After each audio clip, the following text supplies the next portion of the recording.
السلام عليكم ورحمة الله وبركاته. أهلا وسهلا بإخواتي وحبايبي. يا رب تكونوا بخير وبسعادة وبصحة يا رب، اللهم آمين يا رب العالمين. قبل بقى ما أدخل على الوصفة هنسمي الله ونصلي على الرسول صلى الله عليه وسلم. طبعا بحب أعتذر ليكوا عشان بقالي كتير ما بنزلش فيديوهات، بس أنا تعبانة يعني أنا وأولادي، فعايزة دعوة حلوة كده منكم. وبجد انتوا وحشتوني جدا جدا، وببقى متضايقة جدا لما ما بنزلش فيديوهات أو بتكلم معاكم بجد. هنعمل مع بعض قرص اقتصادية لأبعد الحدود، وطعمها حكاية، اقتصادية جدا جدا وطعمها حلو قوي قوي. طيب معايا كيلو دقيق بقى متعدد الاستخدامات.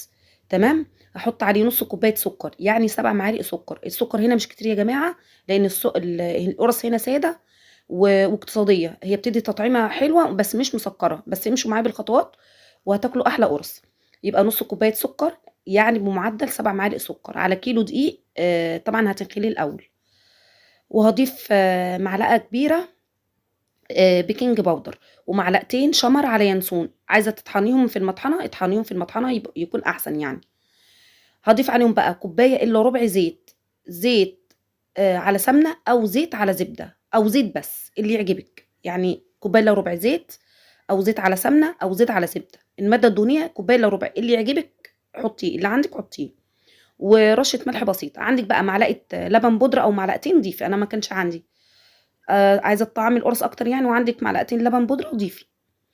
السمنة بقى مع الزيت مع السمنة، هبس بيه الدقيق كويس جدا، وهنزل بقى بمية دافية. وطبعا ضفت معلقتين كبار خميرة فورية. تمام.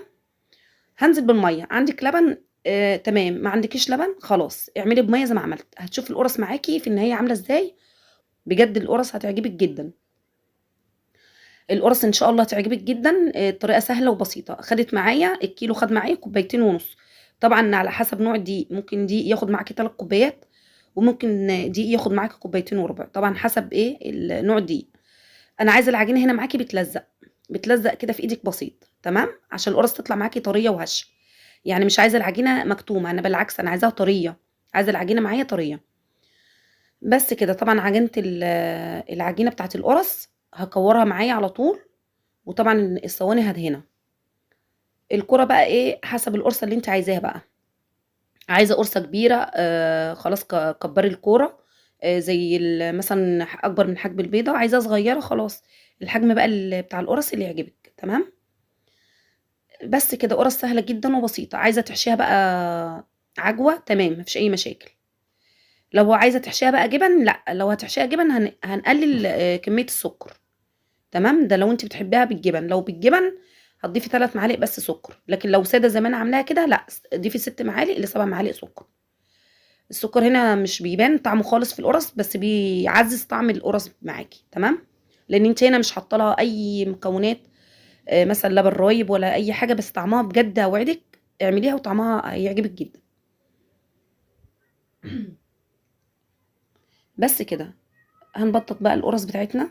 طبعا بعد ما تكوريها تستني كده دقيقتين عقبال ما تكوري كور تاني. واول ما تفردي القرصه يعني معاكي هتتفرد بكل سهوله، مش هترجع معاكي تاني. قرص سهله جدا وبسيطه وطعمها حلو قوي قوي. قرص بجد اقتصاديه. اعمليها بقى في الساعه اللي احنا فيها دي، كوبايه شاي حلوه كده الصبح او اخر النهار كده، عايزه تتعشى عشوه خفيفه. وبالف هنا وشفا على قلوبكم يا رب. اللي وصل لحد هنا بقى لايك من ايديه الحلوه، واللي ما اشتركش في القناه يشترك عشان عيلتنا كده تكبر بيكم احسن عيله يا رب واحسن ناس. بجد انا بحبكم في الله. ربنا يا رب يحفظكم وتحققوا كل اللي نفسكم فيه، اللهم امين يا رب العالمين. بوريكم القرص. شكل القرص جميل قوي قوي قوي، وطعمها حلو قوي. جربوها بنفسكم هتعجبكم. هشه وخفيفه، مش تقيله خالص خالص على معدتك. بألف مليون هنا وشفا للي هيجرب الوصفه.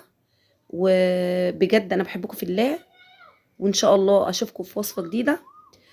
مع الف سلامه، مع السلامه.